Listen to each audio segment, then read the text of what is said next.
안녕하세요, 여러분. 한국사 교사 남유리입니다. 자, 오늘 하는 내용은 지난번이랑 연결해서 보면 됩니다. 자, 그래서 지난번이랑 연결해서 보면은 우리나라가 결국 일본의 일제강점기 하에서 독립을 하게 되었다. 독립을 하게 되었는데 우리가 그러니까 광복을 하게 된 이유, 원인에는 우리 스스로의 노력도 있었지만은 우리 국외적인 요인, 그러니까 그 외부적인 요인들, 다른 나라, 그러니까 일본이 2차 세계대전에서 졌기 때문에 미국을 포함한 연합군 세력에게 무조건적인 항복을 했기 때문에 우리나라가 독립을 하게 된 것도 있었기 때문에 결국 우리나라의 독립, 그리고 또 우리나라가 새로운 국가, 정부를 세우는 것에는 결국 우리 스스로의 노력뿐만 아니라 외부의 입김, 외부의 압박이 들어올 수밖에 없는 상황이 되었다. 그리고 결국 한반도라고 하는 곳에 어떤 정부를 세울 것이냐라고 하는 거를 두고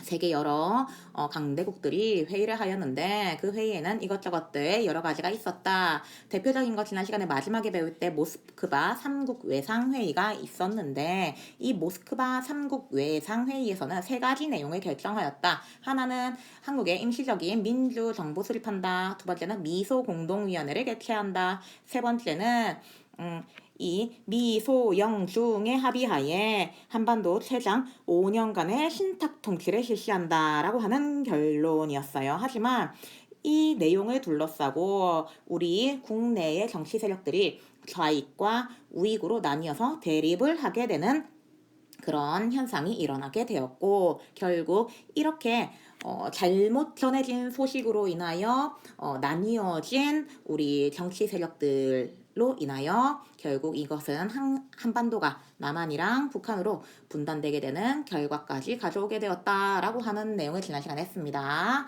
자, 이거하고 연속하여서 모스크바 3국 외상회의에서 첫 번째 결정사항이 임시 민주적인 정부를 수립하기 위하여 미소 공동위원회, 미국 소련이 공동위원회 개최해서 이제 논의한다라고 했잖아요. 오늘 교과서에서 처음 나오는 내용은 바로 이 미소 공동위원회가 모스크바 3국 외상회의의 결정사항에 따라서 개최되었다라고 하는 내용으로 시작할게요. 됐나요? 그럼 교과서 246페이지 보겠습니다.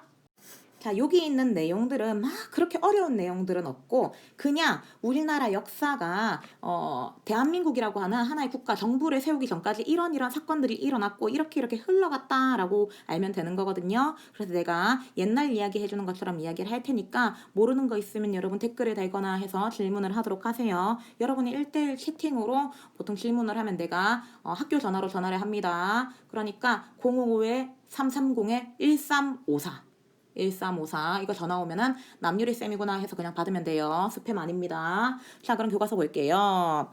자, 통일정부 수립을 위한 노력. 미소공동위원회가 개최되다. 왜? 모스크바 3국 외상회의에서 이게 결정됐었기 때문에. 나와 있네요. 46년 미국과 소련은 덕수궁에서 모스크바 3국 외상회의의 결정에 따라 제1차 미소공동위원회를 개최하였다. 1차 있는 거 보니까 나중에 2차도 나오겠네. 됐나? 자, 미국과 소련은 임시 민주정부 수립을 협의하는 데 참여할 우리나라 정치 세력, 우리나라 사회단체를 선정하는 문제를 둘러싸고 대립을 하게 되었다. 소련 같은 경우에는 모스크바 3국 외상회의를 결정을 지지하는 단체만 참여시키자라고 주장하였고 반면에 미국은 모든 단체를 참여시키자라고 주장을 하였다.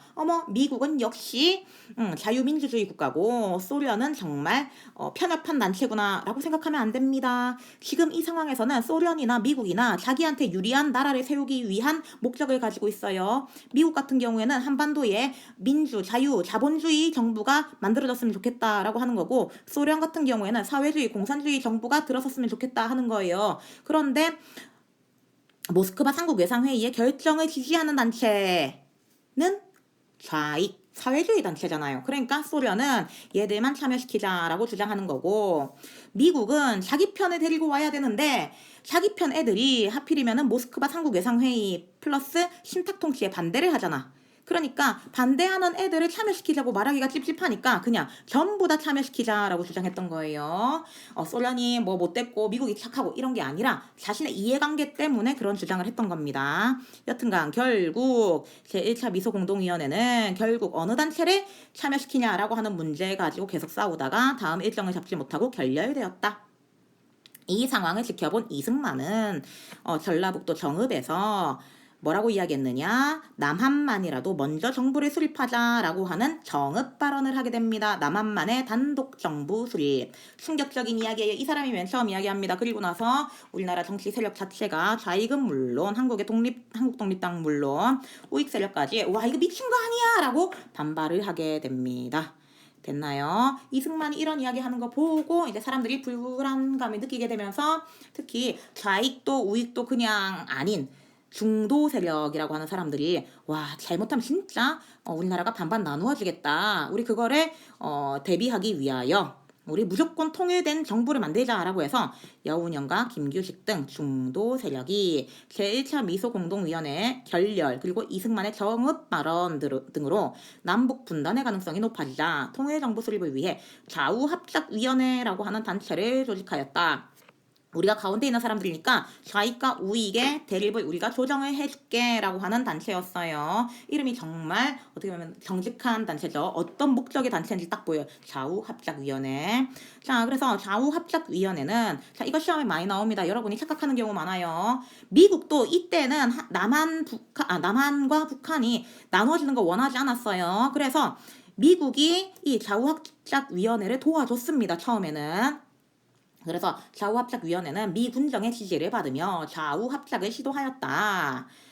하지만 토지개혁이나 친일파 처리를 어떻게 할 것인가 라고 하는 거를 둘러싸고 결국 좌우 양쪽 다의 비판을 받게 되었습니다. 그래서 좌우합작 실원칙을 발표를 하기는 했지만 결국 좌한테서도 비판받고 우한테서도 비판을 받으면서 좌우합작 운동은 힘을 잃을 수밖에 없었다 뿐만 아니라 여운형은 암살을 당하기도 하였다. 됐나요?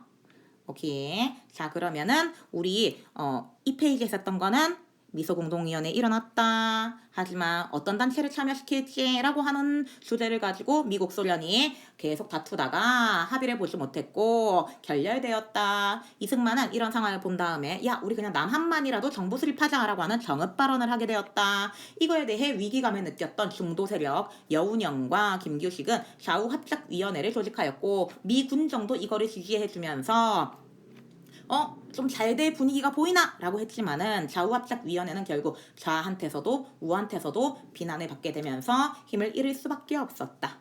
됐나요? 다음 페이지 볼게요. 자 그리고 1947년 다시 제2차 미소공동위원회가 열렸다. 또 마찬가지로 미국과 소련은 어떤 단체를 참가시킬까라고 하는 거에 두고 대립하였다. 하지만 실제 목적은 나와있죠. 자신한테 더 우호적인 정부를 한반도에 수립하려고 하였다.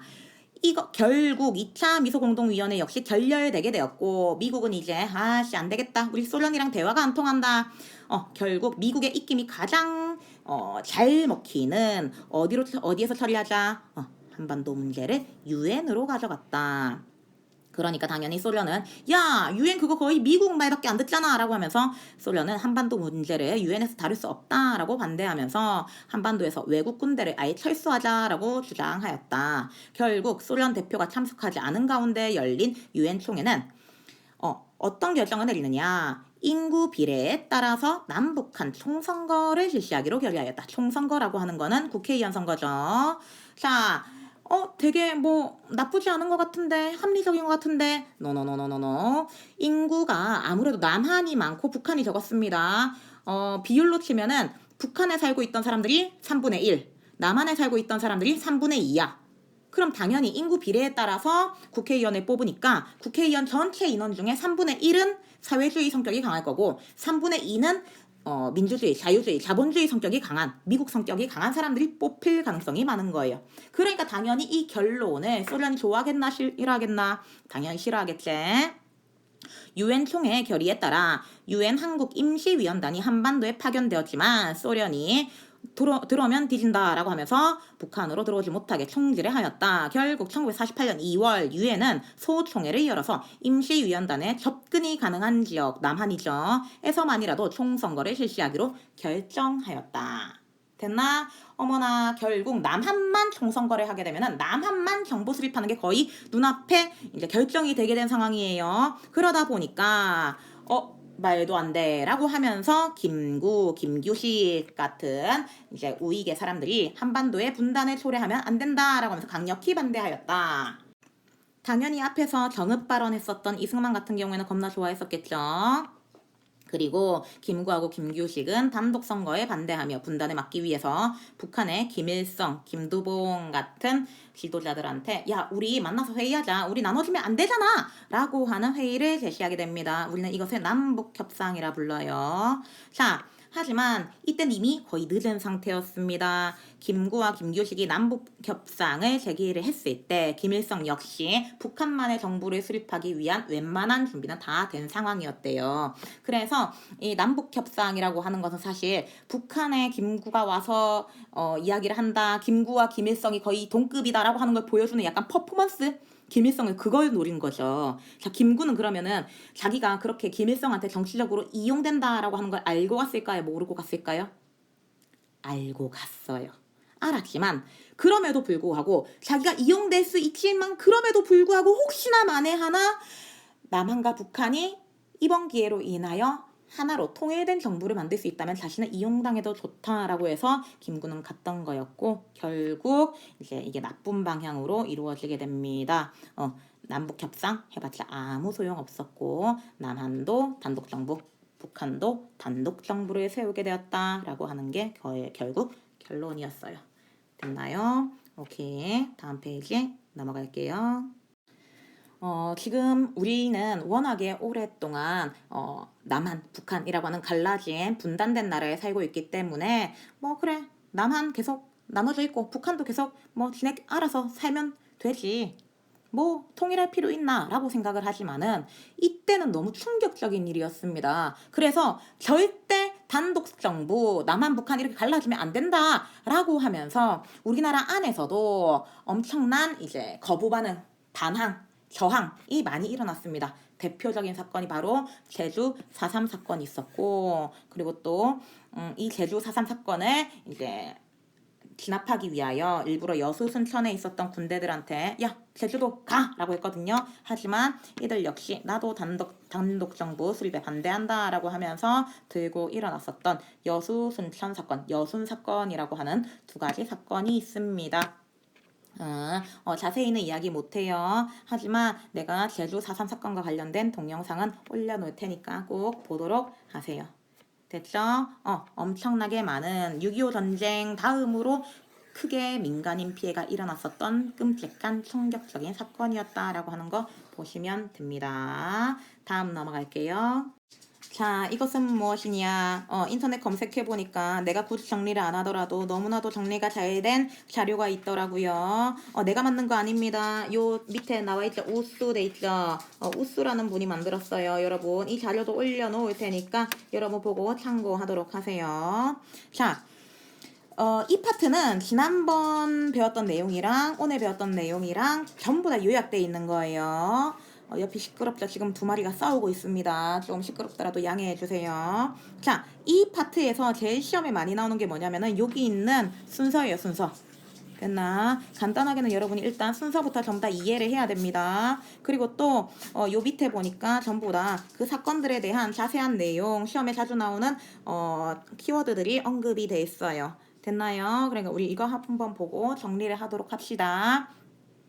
여기 보니까 1번 광복 직전의 상황, 우리나라 안에서는 조선 건국동맹 그리고 임시정부 그리고 막 이런 애들이 새로운 국가를 건설하기 위한 여러 가지 노력을 하고 있었다. 자, 그리고 이건 우리나라 안에서 하는 노력이었고 우리나라 이외의 다른 상황에서는 다른 국가들의 입장에서는 국제회담이 많이 열렸다. 카이로 회담 최초 언급하였다. 포츠담 회담 재확인하였다. 라고 하는 이야기 나와 있고 그리고 광복 직후에는 결국 3.8 도선을 기준으로 하여 남쪽에는 미국, 북쪽은 소련이 통치하는 미소 군정이 시작되게 되었다.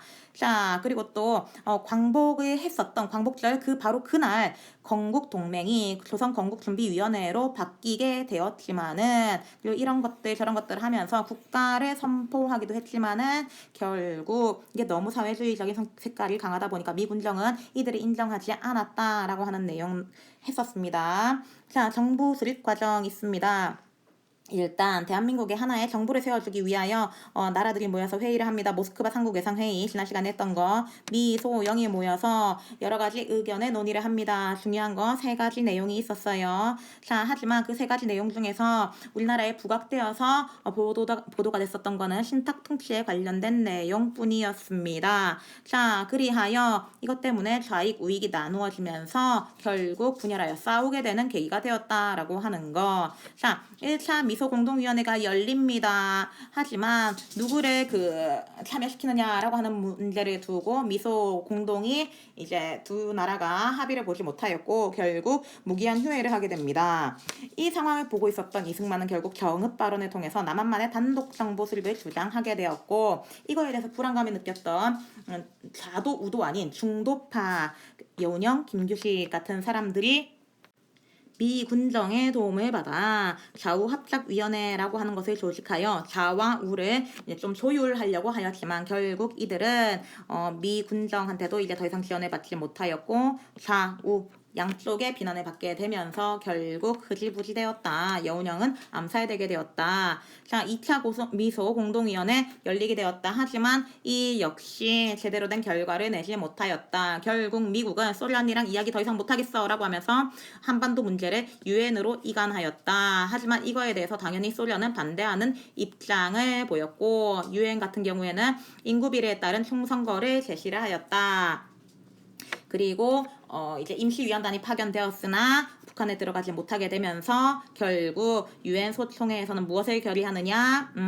그거 접근 가능한 지역에서만이라도 총선거를 실시하자라고 하는 결론을 내리게 됩니다. 자, 그러니까 50총선에 반대하여 제주에서 4월 달에는 4.3 사건이 일어났었고 그리고 이와 관련하여 여순 사건도 같이 일어났습니다. 자, 그리고 5월에 총선 일어나기 직전에 결국 김규식 같은 사람들이 끝까지 단독 정부의 수립을 반대하면서 평양에 직접 가서 김두보, 김일성을 만나 남북 협상을 제안을 하지만 결국 이것은 성과가 없게 되었고 결국 대한민국 정부가 수립되었다라고 하는 내용입니다. 대한민국 정부 수립과 관련된 내용은 여기 잘 요약이 돼 있지만은 다음 시간에 또 진도를 나가도록 할게요. 자, 여러분 여기 있는 내용 잘 이해해놓고 특히 순서 잘 보도록 하세요. 됐죠? 여러분 수고 많았습니다. 안녕.